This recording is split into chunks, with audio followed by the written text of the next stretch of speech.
Everyone, welcome to this video. In this video we'll cover the three commissions: UPSC, State PSC and Joint Public Service Commission. So let's begin. UPSC is Central Recruiting Agency of India and it's a watchdog of merit system in India.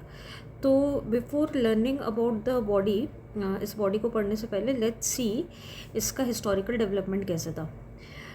Timeline देखते हैं UPSC कब कैसे start हुआ. तो before 1854 ना एक हेलबेरी patronage system चलता था. It was basically nomination system. तो पहले कम्पिटिटिव एग्जाम्स नहीं होते थे and recruitment to civil services was based on patronage. Patronage मतलब recommendation.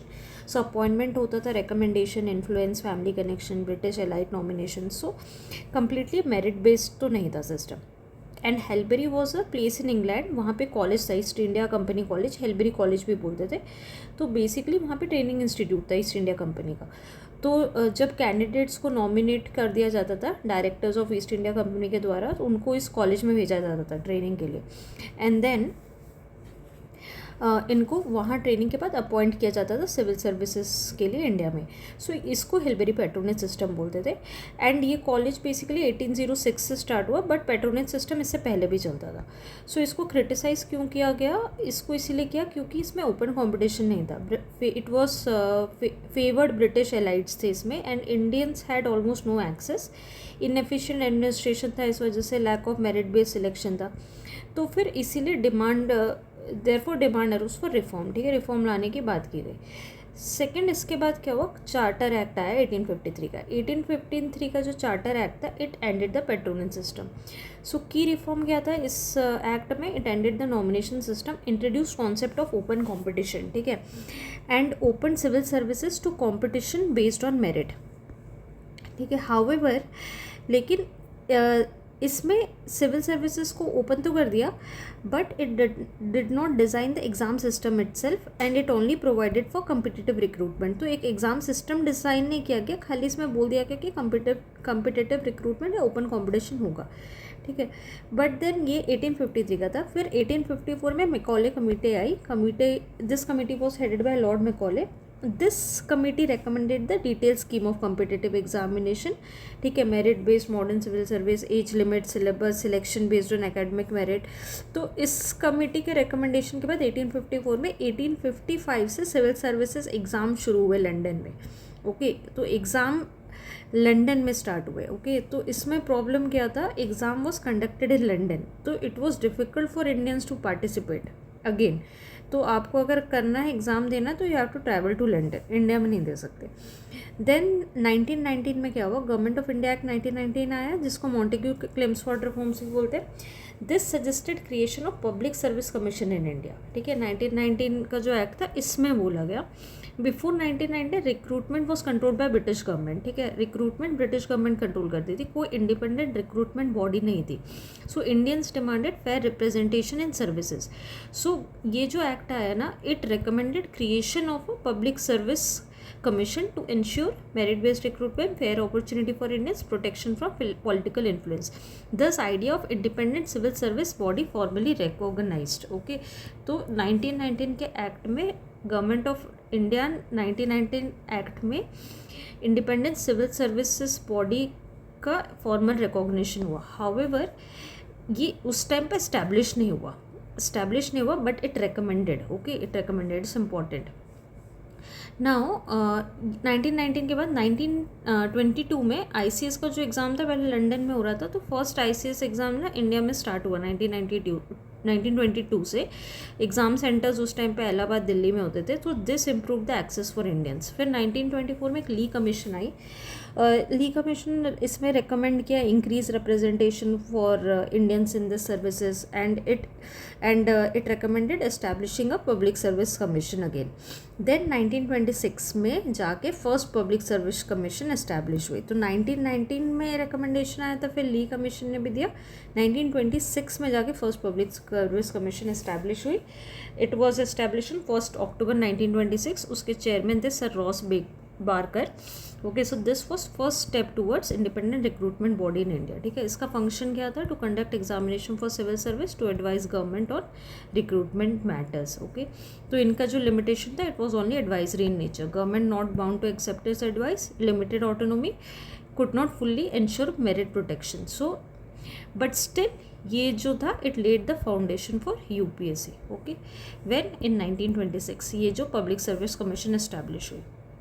Then in 1935 government of India act आया 1935 का. This strengthen the institutional framework. तो इसमें 3 टाइप्स ऑफ पीएससीज का के बारे में बात किया गया, which was federal public service commission, provincial public service commission and joint public service commission for 2 or more provinces. Provincial it's for state, federal it's for the center. Okay, so this expanded the scope of PSC. जो government of India act आया ना फिर 1935, it expanded the scope of PSC, gave more structural role in recruitment.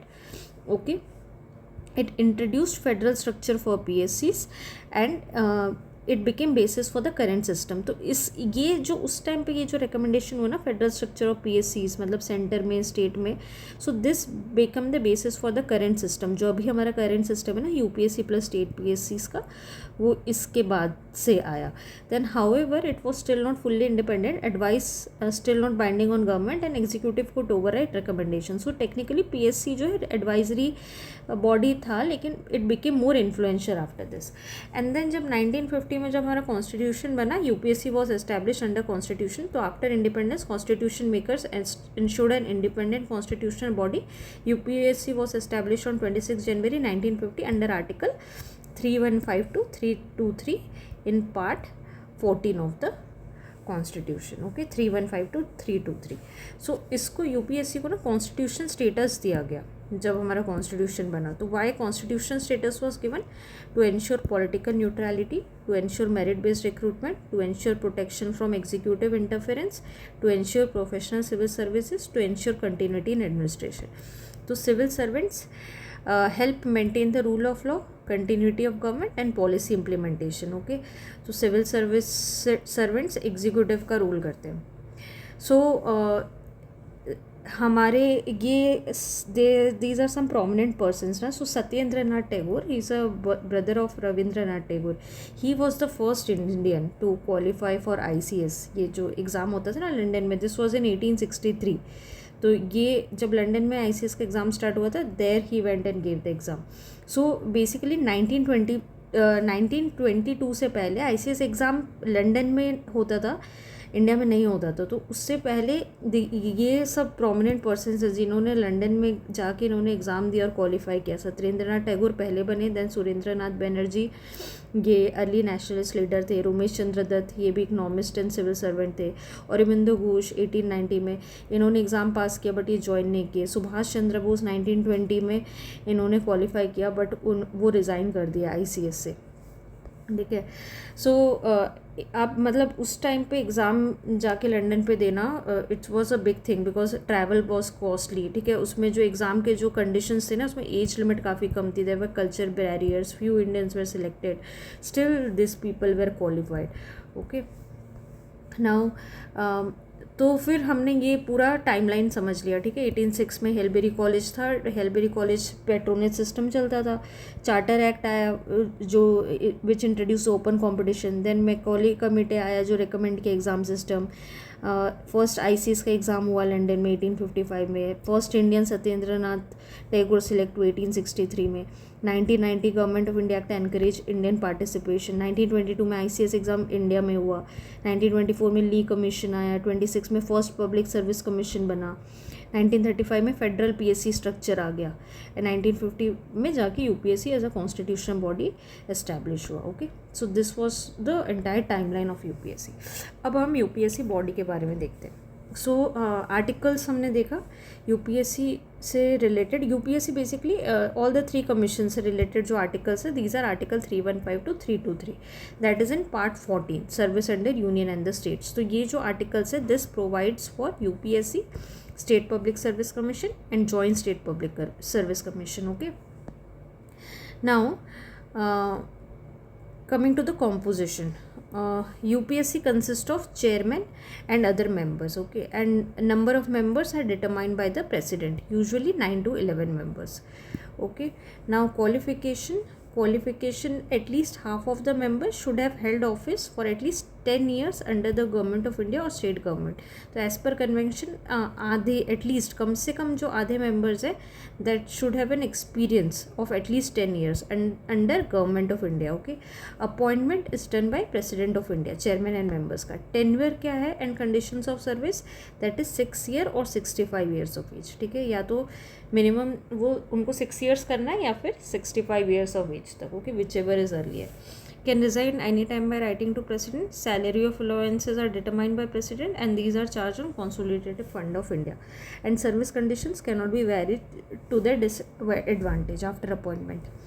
Now removal process. Removal by President can be done on the grounds of misbehavior and incapacity. Misbehaviour के लिए president will refer the matter to supreme court and supreme court का जो advice है that will be binding okay on the president. If supreme court will find the person guilty then he will be removed. So under Article 317, a member of UPSC is considered guilty of misbehavior.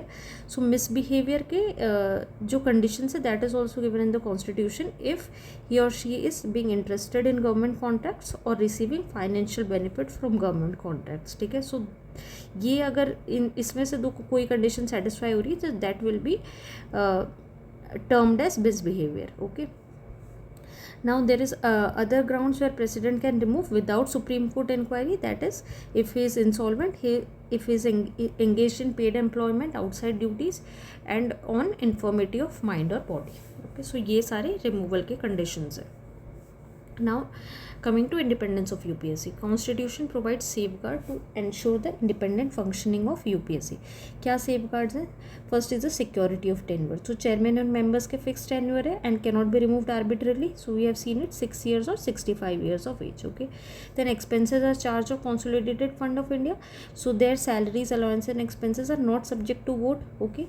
Then third is conditions of service cannot be varied to their disadvantage. So after appointment उनके service conditions को change नहीं किया जा सकता adversely. Okay. Then fourth is chairman not eligible for further employment. तो chairman of UPSC is not eligible for further employment under government of India or state government. कोई further employment के लिए he is not eligible. Then fifth, chairman और member not eligible for reappointment to the same office. Okay, वो same office में भी reappoint नहीं हो सकते. So this ensures independence from executive influence.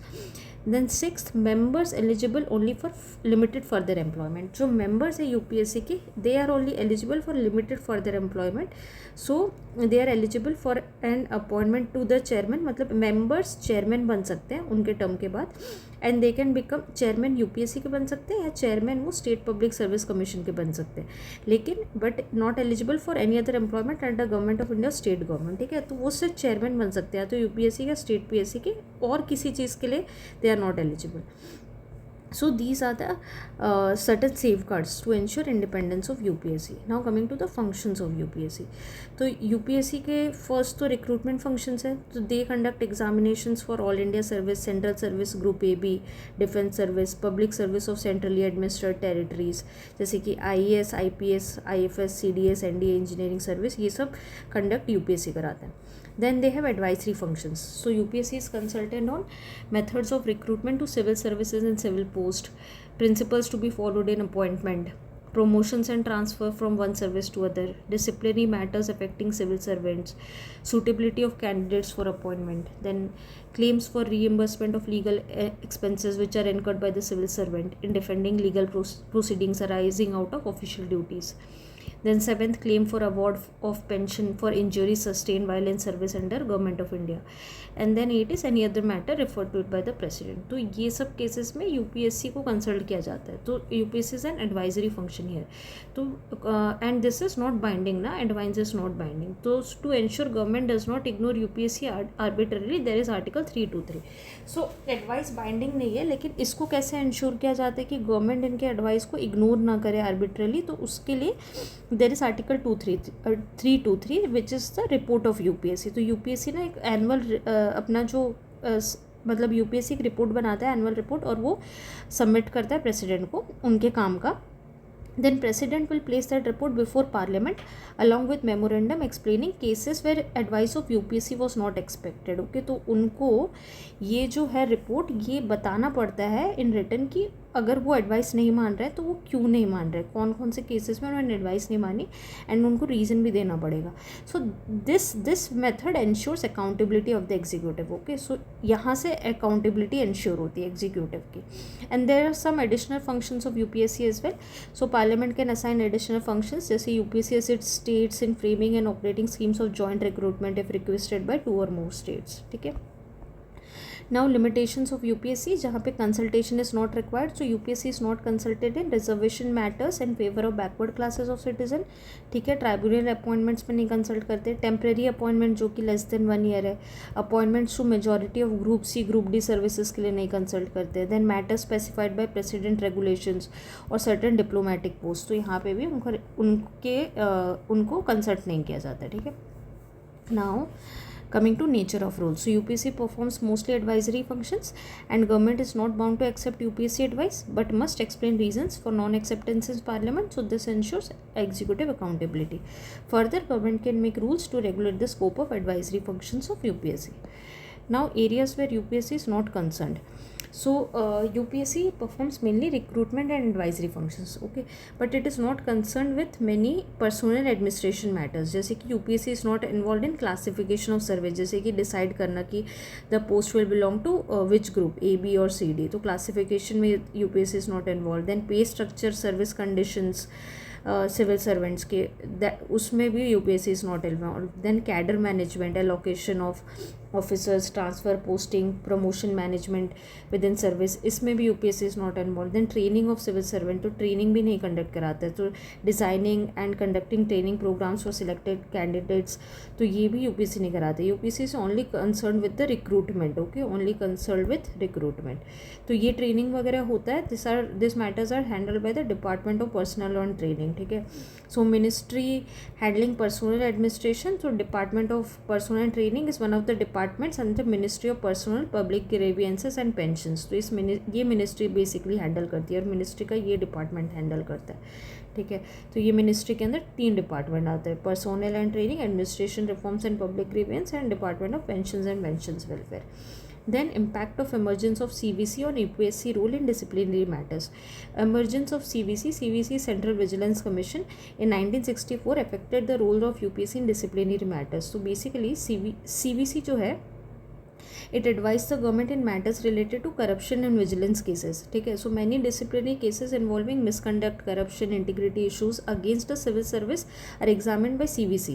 So therefore UPSC advisory role in disciplinary matters has declined compared to earlier. तो CVC के आ जाने से क्या हुआ, UPSC का जो advisory role था ना disciplinary matters में वो decline हो गया, because CVC भी handle करता है cases involving misconduct, corruption, integrity and all this. So जहाँ पे कॉन्फ्लिक्टिंग एडवाइस आती है ना यूपीएससी की एंड सीबीएसई की, UPSC has a edge because UPSC is a constitutional body whereas CBSE is a statutory body and was created by CBC Act of 2003. Okay, so this was about UPSC. Now let's see about state PSC. State PSC and Joint Public Service Commission. तो state CPSC, State Public Service Commission, is a watchdog of merit system in state. Okay. Now articles are same, article 315 to 323. Okay, under part 14 service under the services under union and states. So article 315 also provides for state public service commission for each state. Okay, and parliament can also create joint state public service commission for 2 or more states. ठीक है. तो joint article 315 state PSC के लिए बोलता है ना, और joint public service commission can be created by the parliament. Okay, for 2 or more states. Now composition of SPSC is same, chairman and other members, and numbers are decided by the governor. Okay, constitution does not fix the number of members. State UPSC के लिए भी same था, it was decided by the president, number was not fixed. Qualification क्या था, at least half of members should have held office for 10 years under government of union or state. So same. Appointment SPSC के chairman और members को appoint कौन करता है? Governor. और joint state public service commission के मेंबर्स को president appoint करते हैं। ओके, तो स्टेट के लिए तो गवर्नर है, बट जहाँ पे जॉइंट सर्विस कमीशन है वहाँ पे प्रेसिडेंट है। Okay, and governor can appoint member as acting chairman if, और जो मेंबर हैं सर्विस कमीशन के मेंबर को एक्टिंग चेयरमैन भी अपॉइंट कर सकते हैं। अगर चेयरमैन की पोस्ट वेकेंट है, चेयरमैन एब्सेंट है, chairman is unable to perform duties, तो member can act as an acting chairman, ठीक है, for the time being. Then tenure and conditions of service, जो टर्म है दैट इज 6 years और 62 years of age. Okay, UPSC में क्या था? UPSC members के लिए 65 था, यहाँ पे 62 years है। सो बेसिकली 41st अमेंडमेंट था 1976 का, जो इंक्रीज़ किया एज 60, पहले ना 60 था, बाद में 41st अमेंडमेंट से 1976 के 60 से इसको 62 कर दिया गया। रेजिग्नेशन जो मेंबर्स है वो गवर्नर को देते हैं। Salary and service conditions determined by governor. Expense charge on consolidated fund of state. Protection condition of service can not be changed to their disadvantage. Okay, removal process. Now, though they are appointed by the governor, this is important for state public service commission, chairman and members are appointed by governor, but removal is done by president. Okay, उनको remove president करते हैं। तो procedure same है, same as chairman और member of UPSC. तो जैसे UPSC का था प्रोसेस रिमूवल का, सेम वैसे ही है स्टेट पीएससी के लिए। ग्राउंड्स मिसबिहेवियर और incapacity. For misbehaviour president supreme court को रेफर करेंगे केस। सुप्रीम कोर्ट अगर बोलता है then president has to remove. So during course of inquiry by supreme court governor can suspend the concern chairman और member. Inquiry के time में उनको suspend किया जा सकता है। And meaning of misbehaviour is defined by the constitution. Being interested in government contract, participating in profit from government agreement. Okay, and there are other grounds where president can remove without supreme court inquiry, that is insolvent, engage in paid employment, infirmity of mind or body, financial interest affecting duties. Okay, then coming to independence of state public service commission. So there are certain safeguards, जैसे same जैसे UPSC के लिए था, security of tenure, removal only by president, salaries allowances charge on consolidated fund of state, conditions of service can not be varied disadvantageously, not eligible for reappointment to same post. लेकिन जो chairman है ना, same post के लिए तो नहीं हो सकते, बट जो चेयरमैन है स्टेट पीएससी के, he is eligible to become chairman of UPSC, chairman of other state public service commission, और he can become a member of UPSC. ठीक है, चेयरमैन स्टेट के चेयरमैन मेंबर बन सकते हैं यूपीएससी के। And member of state public service commission, they are eligible to become chairman of UPSC, same state public or other state public service commission, and they are eligible to become member of UPSC. okay, लेकिन they are not eligible for further employment under government, मतलब कोई other employment के लिए they are not eligible, right? And they are also not eligible for reappointment to same post, मतलब वो अगर as a member resign कर रहे हैं तो वो वापस से मेंबर नहीं बन सकते। He can become any of this four, correct. Then coming to the functions of state, so similar to UPSC, state public service commission के भी सेम फंक्शंस है लेकिन स्टेट सर्विसेज के लिए। So they have recruitment function, they conduct examination for state civil service, state administrative service, state police service, state PSC exam, group 1 group 2, okay, examples. Then advisory functions, the SPSC is consultant on method of recruitment, appointment, promotion, transfer, disciplinary matters, suitability of candidate, claims for pension due to injury in service, but this advice of SPSC is not binding. Then report जो commission का है, they submitted to governor and governor then placed the report before state legislature, and report will include the cases where advice was not accepted. okay, now coming to limitations of SPSC, following matters are kept outside the functional jurisdiction. कौन से matters? First is reservation matters. So state public service commission is not consulted while making reservation of appointment or post in favor of backward classes while considering claims of SC/ST in service and post. Okay, so reservation policy जो है वो state government decide करता है, state public service commission नहीं करता। तो backward classes के जो reservations है वो SPSC नहीं देखता। Then post and services which are excluded by government regulations, जो governor can exclude certain post and matters from purview of SPSC. So governor can make regulations specifying matters where consultation with SPSC is not necessary, और वो regulations, such regulations must be laid before the state legislature for at least 14 days. okay, and legislature can amend और appeal this regulations, ठीक है। सो certain government अगर कोई post service exclude किया गया governor regulation से और रिजर्वेशन मैटर्स है, so that is kept outside the purview of SPSC. Now third is the irregular consultation does not invalidate government decision. So Supreme Court has held that if government fails to consult SPSC ना, जो SPSC के जो functions है advisory functions, so इस उसमें उसमें से किसी भी चीज़ में government fails to conduct then it does not invalidate the decision, okay. So provision for consultation is directory not mandatory, मतलब उनको कंसल्ट करना इज ऑल्सो नॉट मैंडेटरी। अगर गवर्नमेंट कुछ डिसीजन लेती है बिना कंसल्ट के then that will not invalidate government decision, right. So SPSC advice, वैसे तो advice is not binding, and अगर एडवाइस नहीं भी ले रहे हैं then also that decision stands valid, government decision, okay. Now coming to role of SPSC, constitution visualise SPSC is watchdog of merit system in state. तो SPSC का जो role है it's mainly concern with recruitment to state, advising governor और appointment, promotion, transfer, disciplinary matters. तो SPSC functions as a central recruiting agency in state, okay. And SPSC is not concern with what, classification of service, जैसे हमने UPSC में देखा था, पे structure, service condition, cadre management, training. So ये सब state public service commission नहीं देखता. This functions are handle by department of personnel, okay, general administration department.